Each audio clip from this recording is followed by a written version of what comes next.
Shalom saudara. Oke saudara, saya ingin lanjutkan perenungan kita di Kejadian pasal 3 saudara, ayat yang ke-14 dan 15. Jadi ini setelah Tuhan nanyai manusia ya saudara ya, kenapa kok kamu makan buah itu? Nah ini mulailah konsekuensi ya, ini konsekuensinya dari apa yang diperbuat oleh manusia. Ini konsekuensi dari dosa. Jadi mulai satu persatu, ini ular diberi konsekuensi, iblis ini diberi konsekuensi, terus Hawa, Adam juga diberi konsekuensi. Artinya manusia juga diberi konsekuensi. Ya saudara, kita akan renungkan sama-sama. Ini kita renungkan yang si iblis dulu ini saudara ya. Ini dia yang disebut pertama kali soalnya. Oke, Kejadian 3 ayat 14 dan 15. Lalu berfirmanlah Tuhan Allah kepada ular itu, karena engkau berbuat demikian, terkutuklah engkau di antara segala ternak dan di antara segala binatang hutan. Dengan perutmu lah engkau akan menjalar, dan debu tanahlah akan kau makan seumur hidupmu. Aku akan mengadakan permusuhan antara engkau dan perempuan ini, antara keturunanmu dan keturunannya. Keturunannya akan meremukkan kepalamu, dan engkau akan meremukkan tumitnya. Nah saudara, jadi ini satu persatu mulai diumumkan hukumannya. Satu persatu mulai diumumkan konsekuensinya sama Tuhan. Ini loh tindakan berdosamu itu ini. Ya, jadi konsekuensinya ini. Dimulai dari setan saudara. Jadi ini uniknya, setan ini gak ditanya sama Tuhan, kenapa kok kamu memberi atau mendorong mereka untuk makan buah pengetahuan baik dan jahat? Enggak ditanya seperti itu. Kalau Adam dan Hawa kan masih ditanya ya saudara ya, kapan hari kita belajar masih ditanya, masih diinterogasi, masih diwawancara sama Tuhan, tapi iblis enggak. Tuhan tahu, ini dia biang keroknya ini ya. Ini biang keroknya, Tuhan tahu sekali. Jadi begitu manusia ini bikin pengakuan saudara, kemudian langsung Tuhan bilang, karena engkau berbuat demikian, ya ini kepada ular itu, terkutuklah engkau di antara segala ternak dan seterusnya. Itu. Nah saudara, kita langsung melihat bagaimana Tuhan mengutuk, bagaimana Tuhan mengutuk iblis ini, mengutuk si ular ini saudara. Ya kenapa kok Allah mengutuk? Jadi karena ini Allah sendiri yang mengucapkan kutuk, artinya apa? Allah itu sedang menyatakan betapa tercelanya yang kamu lakukan ini. Jadi Tuhan lagi ngomong sama si ular ini, kamu benar-benar tercela. Kamu benar-benar ini sudah gak bisa ditoleransi. Benar-benar ini satu tindakan yang fatal yang kau lakukan ini, dan engkau harus menerima hukumannya. Jadi kutukannya Allah, kutukannya Tuhan waktu itu kepada ular seperti itu. Engkau sungguh-sungguh tercela melakukan tindakan ini, jadi engkau harus dihukum. Itu ya saudara ya. Jadi itu yang Allah lakukan kepada iblis ini saudara. Kita bisa lihat langsung dibilang terkutuklah engkau. Terkutuk ini yang bagaimana? Terkutuk ini bahasa Ibrani-nya arar. Arar itu yang bagaimana? Arar itu gini saudara, dia memang terkutuk dalam artian dia terhukum. Tapi ini gak cuma terkutuk, gak cuma terhukum aja, tapi ada hukuman yang itu terus menerus terjadi. Jadi iblis ini saudara terus menerus akan dihukum. Makanya ada orang yang saya pernah ada satu diskusi gitu saudara ya, saya pernah dengar satu diskusi, ada yang bilang setan itu masih bisa diajak bertobat gitu ya. Setan masih bisa diajak bertobat. Bagaimana diajak bertobat saudara? Sementara Tuhan sudah bilang terkutuklah engkau. Dalam bahasa aslinya ini dibilang terus menerus engkau akan terhukum, karena ini tindakan tercelamu mendatangkan kutuk. Engkau akan terhukum selama-lamanya, seterusnya. Jadi hukuman itu akan tetap ada seterusnya. Gitu ya.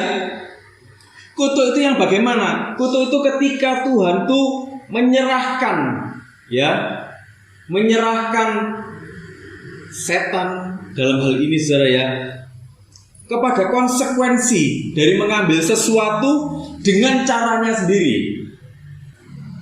Ujung-ujungnya apa? Ujung-ujungnya terisolasi. Ujung-ujungnya apa? Kebinasaan. Nah, inilah yang terjadi pada iblis. Artinya iblis ini sudah pasti kutukannya dia apa? Dia pasti binasa. Gitu ya. Jadi nggak ada ceritanya iblis itu bisa diajak bertobat, saudara. Ya. Jadi nggak ada ceritanya. Stop, sampai di situ tidak ada ceritanya. Iblis bisa diajak bertobat.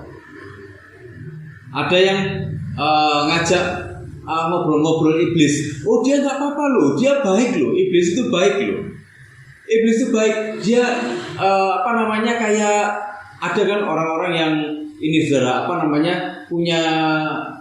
dalam tanda kutip itu punya temannya itu teman-teman supranatural kayak gitu-gitu itu, yang dia bilang, oh ini baik sekali, orangnya sopan sekali, orangnya dalam tanda kutip ya, saudara ya. Wah, dia ini nggak pantas masuk neraka, tapi bagi Tuhan keputusannya sudah final. Engkau terkutuk, engkau terhukum selama-lamanya, gitu ya. Engkau, nasibmu akan berujung pada apa? Engkau terisolasi. Terisolasi itu artinya apa? Engkau nggak akan kemana-mana. Ya sudah, itu nasibmu. Nasibmu apa? Binasa.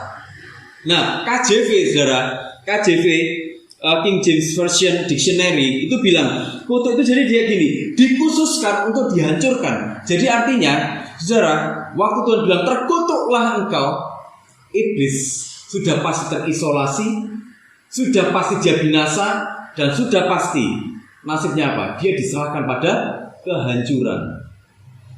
Itulah kenapa saya masih kadang-kadang itu heran kenapa ada orang-orang yang mempercayakan dirinya kepada iblis, kepada kuasa-kuasa gelap, cari jalan pintas gitu loh.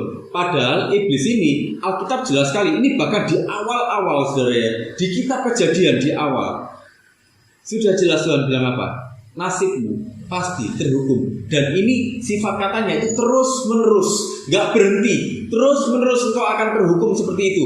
Terus menerus engkau dikhususkan untuk dihancurkan. Ya, jadi jangan percaya sama iblis ya, saudara ya. Nah, kutuk itu kan selalu berseberangan dengan apa? Dengan karakternya Tuhan. Ya kan? Kutuk ini kan tadi dibilang bahwa waktu iblis ini dikutuk, dia diserahkan kepada konsekuensi. Ya kan? Dia berusaha mengkudeta Tuhan. Dia berusaha menyesatkan manusia. Dia berusaha mengambil manusia menjadi miliknya. Padahal itu sebenarnya miliknya Tuhan. Iblis berusaha mencuri. Memang itu pekerjaannya, mencuri, membunuh, membinasakan, ya kan? Nah, konsekuensinya apa? Itu tadi, dihancurkan. Nah, kutuk itu berseberangan dengan Tuhan. Makanya namanya setan. Setan itu Satanas. Satanas itu yang bertentangan.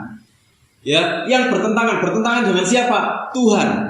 Jadi, yang namanya kalau akhirnya iblis ini mendapatkan satu konsekuensi, jadi konsekuensinya ini selalu berseberangan dengan apa yang menjadi idealismenya Tuhan, apa yang menjadi karakternya Tuhan.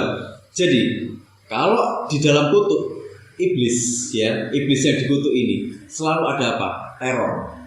Sementara di dalam Tuhan selalu ada apa? Selalu ada kasih. Di dalam kutuk selalu ada apa? Ketakutan. Ya, selalu ada ketakutan. Sementara Tuhan selalu ada apa? Damai, sukacita, ada kebaikan. Sementara kutuk yang terjadi apa? Selalu yang buruk-buruk. Ya kan? Selalu yang seperti itu. Jadi maksudnya Tuhan itu seperti itu. Engkau akan selalu berseberangan. Engkau akan selalu berseberangan. Yang terjadi padamu itu juga selalu berseberangan dengan apa menjadi karakternya Tuhan. Ya. Jadi itu, jadi langsung Tuhan bilang terkutuklah engkau. Nah, kita akan lihat nanti kutuknya itu apa. Dibilang gini, terkutuklah engkau di antara segala ternak dan di antara segala binatang hutan. Dengan perutmu engkau akan menjalar. Yang pertama, kutuknya yang pertama. Dengan perutmu engkau akan menjalar. Saudara, Imamat 11 ayat 42 bilang gini. Dibilang segala yang merayap dengan perutnya dan segala yang berjalan dengan keempat kakinya atau segala yang berkaki banyak, semua yang termasuk binatang yang merayap dan berkeriapan di atas bumi, janganlah kamu makan, karena semuanya itu adalah kejijikan. Artinya apa? Ular ini dibilang gini, si iblis ini, dengan perutmu lah engkau akan menjalar, ya kan? Dengan perutmu lah engkau akan menjalar. Jadi dia merayap. Dalam pandangannya orang Ibrani, ya, dalam pandangannya orang Ibrani, segala yang merayap di atas tanah itu najis, saudara. Jadi iblis ini sebenarnya dia mengalami kenajisan. Kenajisan itu apa? Keadaan yang berhubungan dengan semua hal yang kotor. Engkau kotor. Jadi dibilang gitu, iblis ini kotor. Dan kotormu itu menular. Nah ini ya, najis dia, kotor, kotormu menular. Dan karena kotormu itu menular, itu membuat kamu gak bisa datang kepada Tuhan. Artinya apa? Iblis selama-lamanya akan tetap berseberangan dengan Tuhan. Iblis selama-lamanya dia akan menjadi najis. Iblis selama-lamanya dia akan kotor. Orang-orang yang berhubungan dengan iblis, saudara, orang-orang yang berhubungan dengan iblis, dia hidupnya ikut kotor, gitu loh. Hidupnya ikut kotor. Hidupnya ikut apa? Ikut menularkan hal-hal yang nggak baik. Hidupnya apa, saudara? Tidak akan pernah bisa bersekutu dengan Tuhan. Iblis selalu bawa orang kepada dosa, sementara dosa itu satu kenajisan, satu kejijikan di hadapan Tuhan. Waktu dibilang gini, saudara, kuduslah kamu sebab aku kudus. Artinya Tuhan itu lagi bilang gini, kamu aku khususkan untuk aku sendiri. Ya, itulah kenapa, saudara, orang kalau dia ada dalam hubungan pribadi yang baik dengan Tuhan, gitu ya, hidupnya itu tertib. Sementara iblis ini apa? Sebenarnya meskipun kelihatannya tertib, tapi tidak ada ketertiban di dalamnya. Polanya memang pola ketidaktertiban, saudara. Itulah kenapa dia dibilang dia itu najis, dia itu kotor. Dan karena itu dia nggak akan pernah bisa bersekutu dengan Tuhan. Itulah kenapa selama-lamanya berseberangan dengan Tuhan. Jadi nggak ada ceritanya iblis itu atau setan-setan itu, oh dia ini baik sekali. Karena di balik kebaikannya selalu ada usaha untuk menjauhkan manusia dari Tuhan. Ya memang ini, karena dia terkutuk, karena dia ini najis, sudah nggak mungkin bisa bersekutu dengan Tuhan. Lah bagaimana mungkin setan bisa bertobat? Ya saudara, nggak ada ceritanya. Bagaimana mungkin setan itu begitu baik sama manusia? Karena sebenarnya di baliknya selalu ada tipuan-tipuan untuk menjerat manusia, untuk membawa manusia kepada kehancuran, sama seperti dia yang dihancurkan. Sebenarnya iblis ini tahu nasibnya bagaimana, saudara, tapi masih tetap ngotot dia. Jadi saudara, itulah yang terjadi pada iblis. Itu yang pertama, dia menjalar.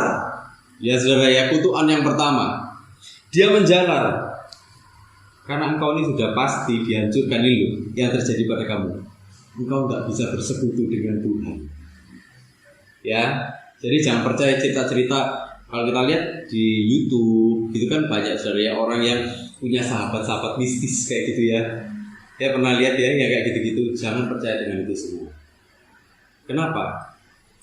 Karena seperti kita pelajari di awal-awal, bagaimana setan itu datang kepada Hawa dalam mode yang sangat sopan, gitu ya saudara ya, sangat sopan sekali dia.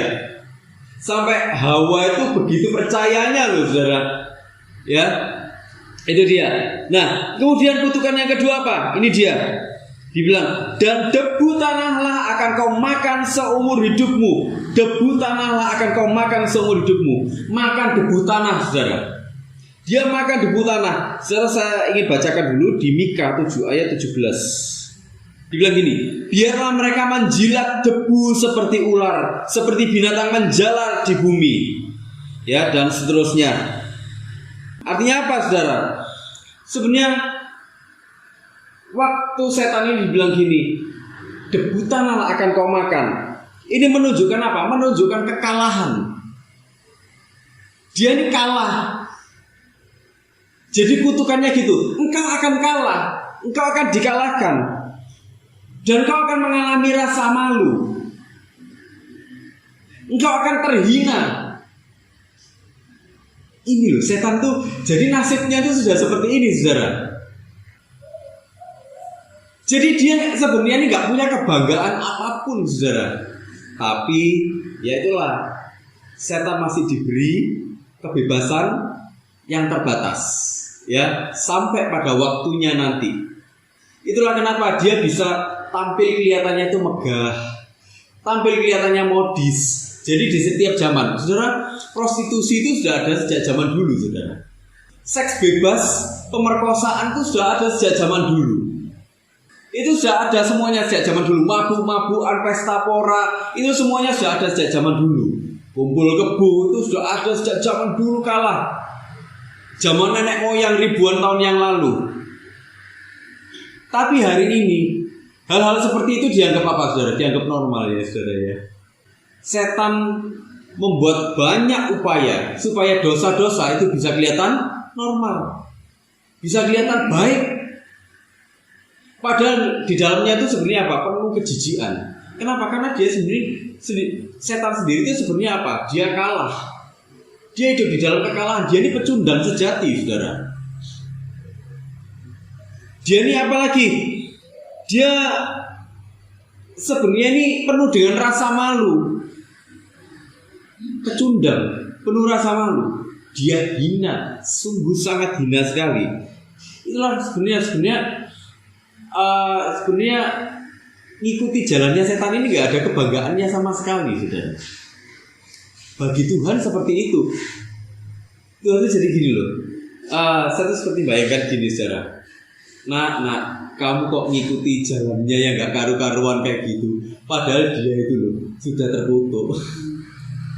Ya, sudah terkutuk, sudah pasti binasa. Dia tuh najis, ya, kotor, ya, nggak bisa bersekutu dengan aku. Karena nggak bisa bersekutu dengan aku, nggak ada kebahagiaan apapun di dalamnya, ya kan? Tadi saya sudah jelaskan ya, bedanya yang terkutuk dengan yang hidup di dalam Tuhan, ya kan? Itu kontras sekali. Terus dia ini ada hidup di dalam kekalahan, dia pecundang, dia penuh rasa malu, dia penuh kehinaan. Kok mau kamu ngikuti jalannya? Orang sekarang, saya pernah ketemu ada orang yang dia ini melakukan perkara-perkara yang nggak baik itu, dia malah bilang gini, loh, aku malah heran kenapa kok mereka nggak mau melakukan gitu loh, saudara. Itu orang-orang zaman sekarang ngomong kayak gitu. Tapi dalam pandangannya Tuhan nggak seperti itu. Nah, waktu engkau melakukan hal-hal yang tidak sesuai dengan kebenaranku, engkau hidup seperti setan, nah. Engkau sedang hidup di dalam kutuk, nah, ya. Engkau hidup di dalam penghukuman, nah. Engkau sedang ada dalam jalur kebinasaan. Engkau nggak ada bersama-sama dengan aku, itulah kenapa engkau nggak bahagia, nah. Engkau nggak punya kebanggaan, nah. Itulah kenapa seberapa keras pun kau melakukan sesuatu untuk memuaskan dirimu, gak akan pernah ada kepuasan, gak akan ada kebanggaan apapun. Nah, itu maksudnya. Jadi, saudara, sebenarnya gini, nasibnya setan itu sama dengan nasib pengikutnya, gitu loh, saudara. Ya, atau nasib pengikutnya setan sama dengan nasibnya setan. Pengikutnya setan ya seperti itu. Setan seperti apa? Oh, dia menuju kebinasaan. Pengikutnya juga seperti itu, sama aja. Ya kan? Nah, itulah. Jadi yang dimaksud Tuhan seperti itu. Makanya kalau kita lihat sepanjang Alkitab, saudara, ya, di sepanjang Alkitab kita bisa menemukan bagaimana Tuhan tuh menunjukkan betapa bodohnya orang yang mau menyembah berhala, yang mau menyembah kepada setan. Itulah kenapa Tuhan tuh benar-benar menajiskan.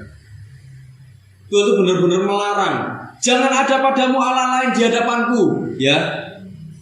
Jangan menyembah bagimu patung, ya kan? Jangan membuat bagimu patung dan menyembahnya, ya kan? Di 10 hukum Taurat. Begitu esensialnya. Tuhan itu sampai memperingatkan seperti itu. Artinya apa? Tuhan tuh lagi bilang gini, bodoh nyembah setan tuh. Kita pernah bahas ya saudara ya di Yesaya 44 ayat 9 sampai 20 tentang kebodohan penyembahan berhala. Itu logikanya Tuhan loh saudara, tentang penyembahan berhala. Tuhan lagi ngomong, Tuhan tuh lagi ngomong gini, intinya kamu bodoh menyembah yang seperti itu. Mereka tuh gak punya kekuatan apapun. Mereka gak bisa melakukan apapun sebenarnya itu. Tapi kenapa engkau mau mengikuti mereka, engkau mau menyembah mereka? Nah itulah saudara ya. Jadi Tuhan tuh lagi ngomong gini, kalau engkau menyembah mereka, ya, kalau engkau menyembah setan, nasibmu juga seperti itu. Gitu loh saudara, ini nasibnya setan. Artinya apa? Nasibnya sudah ditentukan dok waktu itu dan tidak akan berubah. Jadi saudara, kita jangan pernah percaya dengan tipu muslihat iblis yang ngomong iblis itu baik, iblis itu sopan. Ya memang dari awal iblis kelihatannya baik dan sopan, tapi endingnya mematikan gitu ya. Kita harus hati-hati dengan itu. Nah saudara, kemudian di ayat yang ke-15 dibilang gini, Aku akan mengadakan permusuhan antara engkau dan perempuan ini, antara keturunanmu dan keturunannya. Nah disinilah, keturunannya akan meremukkan kepalamu dan engkau akan meremukkan tumitnya. Saya ingin bandingkan ini ya saudara ya, supaya kita bisa lebih jelas di versi FAYH. Sejak sekarang engkau dan perempuan ini akan saling bermusuhan. Demikian pula keturunanmu dan keturunannya. Keturunannya akan menginjak dan meremukkan kepalamu, sedangkan engkau akan memagut dan meremukkan tumitnya. Saudara, ini sebenarnya berita baik yang pertama kali. Ini Injil yang pertama kali saudara disampaikan. Dibilang ini namanya proto evangelium. Jadi ini berita sukacita yang pertama kali. Waktu manusia jatuh di dalam dosa, ini manusia sudah jatuh di dalam dosa ini saudara. Manusia sudah pasti binasa, tapi Tuhan masih memberi kabar baik. Berita sukacitanya apa? Ada harapan, ada penebusan, ada pemulihan hubungan kembali dengan Tuhan. Suatu saat akan terjadi. Adam dan Hawa waktu itu nggak ngerti juga saudara. Apa maksudnya dengan itu? Musa pun yang menulis ini itu nggak ngerti juga, tapi ditulis saja. Dalam ilham Roh Kudus menuliskan hal seperti ini. Tapi ini sebenarnya satu nubuatan bahwa pada akhirnya Anak Allah Yesus Kristus itu akan datang. Dia akan mati tersalib dan memulihkan hubungan manusia dengan Tuhan kembali. Gitu. Jadi ini berita sukacita saudara. Berita sukacita yang pertama kali disampaikan sama Tuhan. Nah, akan ada penebusan suatu saat. Jadi Tuhan itu secara nggak langsung ngomong seperti itu. Akan ada penebusan, akan ada satu pemulihan hubungan lagi. Kita bisa lihat di sini. Keturunannya, ya, engkau di ayat ini. Keturunannya akan meremukkan kepalamu dan engkau akan meremukkan tumitnya. Ini jadi kayak satu penegasan gini.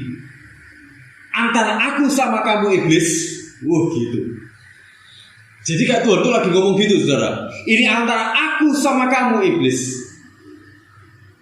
Bukan lagi engkau dengan ini manusia ini. Ya, bukan dengan Adam dan Hawa ini. Tapi antara aku dengan kamu. Aku akan meremukkan kamu. Gitu. Ya. Jadi sampai dibilang gitu saudara. Ini adalah penegasan. Ini urusanku juga iblis. Manusia jatuh dalam dosa. Ini urusanku juga. Wah, Tuhan ngomong kayak gitu. Bayangkan betapa besar kasihnya Tuhan itu atas manusia saudara. Itulah kenapa di Yohanes 3 ayat 16 kan dibilang, karena begitu besar kasih Allah akan dunia ini, sehingga ia mengaruniakan anaknya yang tunggal, supaya setiap orang yang percaya kepadanya tidak binasa, melainkan beroleh hidup yang kekal. Jadi Tuhan itu sejak dari awal penciptaan, bahkan waktu manusia jatuh di dalam dosa ini saudara, Tuhan itu tetap menunjukkan kasihnya kepada manusia. Sampai Tuhan itu ngomong sama iblis langsung, iblis, aku dan engkau akan berurusan. Kayak gitu. Seterusnya aku akan berurusan dengan engkau. Tapi nasibnya sudah pasti, engkau pasti akan dikalahkan. Wah, gitu saudara. Ini. Jadi saudara, kita ini dalam hidup ini sebenarnya gini, iblis ini memakai begitu banyak cara dalam hidup ini. Entah itu lewat kesehatan, entah itu lewat hubungan-hubungan, entah itu lewat pekerjaan, entah itu lewat keadaan finansial. Untuk apa? Untuk mengalihkan pandangannya orang dari Tuhan, berusaha menipu manusia lagi, supaya manusia itu apa? Supaya manusia itu meninggalkan Tuhan, ngikut dia, gitu loh saudara. Itu maksudnya iblis. Kalau Tuhan itu memberikan harapan-harapan, tapi kalau iblis itu mengintimidasi. Kalau Tuhan, saudara, sekalipun kita lagi ada di dalam kesesakan, Tuhan memberikan kita kekuatan. Tapi kalau iblis, waktu kita ada di dalam kesesakan, apa yang terjadi? Meracuni pikiran kita. Ngomong apa? Tuhan itu gak baik, Tuhan itu jahat, Tuhan itu tidak peduli. Benar gak saudara? Tapi waktu kita memandang Tuhan, apa yang terjadi? Enggak. Di balik setiap kesesakan itu selalu ada kasih karunia Tuhan. Di balik setiap kesesakan itu selalu ada rencana Tuhan sedang terjadi. Itulah kenapa kalau kita baca Paulus waktu bilang gini, bersukacitalah senantiasa. Ya, itu ayat itu pendek sekali ya saudara ya, tapi terkenal sekali. Saudara, ayat itu ditulis waktu Paulus ada di dalam penjara. Loh, kok bisa Paulus di dalam penjara ngomong bersukacitalah senantiasa? Kok bisa? Waktu kita menyelami, ya kita pernah bahas itu saudara ya. Waktu kita menyelami cara berpikirnya Paulus, latar belakang berpikirnya Paulus, kita mengetahui bahwa bagi Paulus segala sesuatu itu ada kasih karunia-Nya Tuhan. Kalaupun aku ada di dalam penjara hari ini, ada kasih karunia Tuhan di sana. Kasih karunia Tuhan, rencana Tuhan sedang terjadi di dalam hidupku. Bahkan ketika aku ada di dalam penjara. Buktinya apa? Di dalam penjara bahkan Paulus membimbing orang untuk bertobat. Nah, gitu loh saudara, ya. Jadi seperti itu saudara. Paulus memahami dengan persis. Paulus memahami dengan sangat pasti. Ya, memahami apa? Bahwa Tuhan begitu mengasihi dia. Enggak seperti setan. Kalau setan intimidasinya ada, aja pikirannya makin aneh-aneh. Bener enggak saudara? Iya kan? Waktu kita mulai berpaling sedikit aja dari Tuhan, pernah enggak merasakan yang seperti itu saudara? Waktu kita mulai berpaling sedikit aja dari Tuhan, pikiran kita udah mulai aneh-aneh ini. Tuhan itu kenapa enggak peduli? Oh, bener enggak? Tuhan itu kenapa kok jahat? Kalau Tuhan itu baik, kenapa kok ini dibiarkan terjadi? Ya kan? Makin kita berpaling, makin pikirannya aneh-aneh dan liar. Bener enggak?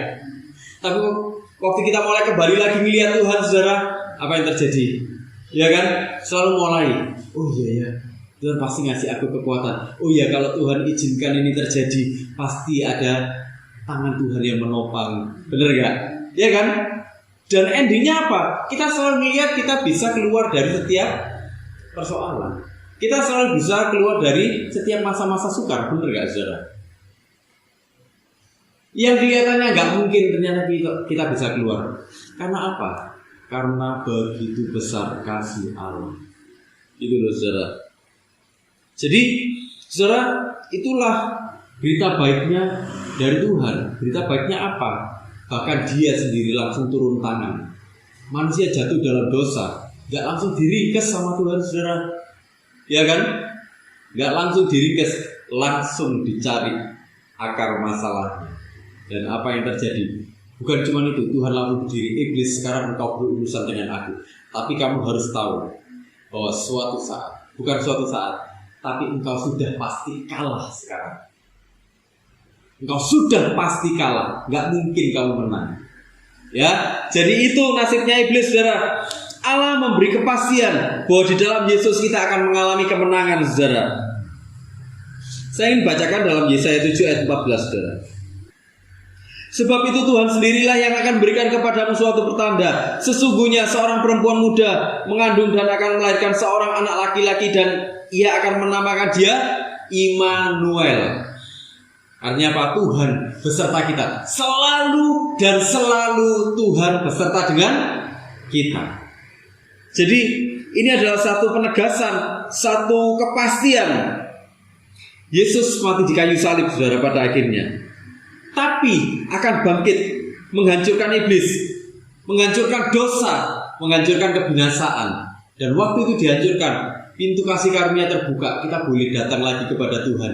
Hubungan kita dinormalisasi lewat pengorbanan Tuhan. Itulah kenapa sekarang kita bisa datang berdoa kepada Tuhan, minta ampun langsung kepada Tuhan. Gak perlu pakai imam-imam kayak dulu lagi, saudara. Gak perlu kita bawa lembu, gak perlu kita bawa kambing domba, gak perlu kita bawa burung tekupur ke bait Allah. Enggak, kita langsung datang bersama Tuhan. Tuhan, aku habis berbuat salah, Tuhan. Tuhan, tolong aku, Tuhan, untuk mengatasi masalah ini, Tuhan. Tuhan, dosa ini begitu sulit, Tuhan, aku lepaskan. Tuhan, aku minta kekuatan-Mu, Tuhan. Seperti itu. Kalau dulu, saudara, apa yang terjadi? Ya kan?